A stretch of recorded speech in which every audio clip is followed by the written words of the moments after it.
Merci, merci.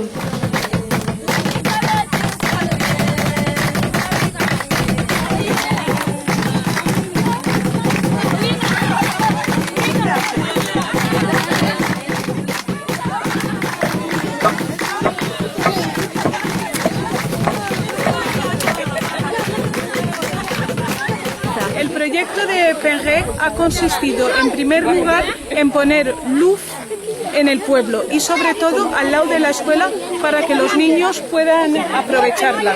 Entonces hemos hecho 2 paneles solares, 2 farolas con paneles solares y un hangar que sirve para poder sentarse, protegerse del sol y estudiar.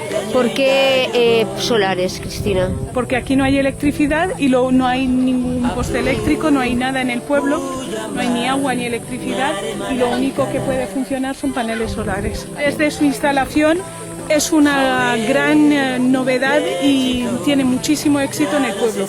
Lo utilizan los niños de día, lo utilizan los mayores, los jóvenes por la noche. Estamos aquí con las dos de las profesoras de la escuela y vamos a preguntarles qué supone para ellas esta energía solar, esta luz, para primero qué beneficios trae a la escuela y segundo al pueblo. Qu'est-ce que ça apporte cette lumière à l'école et au village? C'est l'ONG Menus del Monde qui a apporté ça.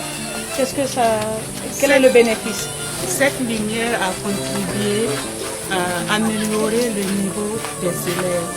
Puis aux parents qui viennent les cours du soir, ils viennent venir le soir profiter de la lumière. Lo que han dicho es que primero permite mejorar los resultados escolares de los niños.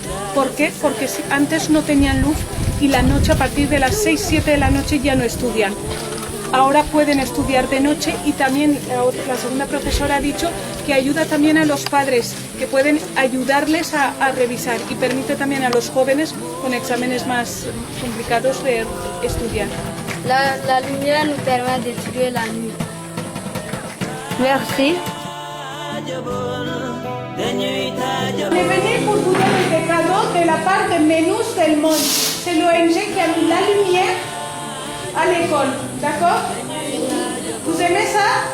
Oui. Vous êtes content avec ce que l'ONG Menus del Monde a fait pour vous? Oui. Okay.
Menus del Monde.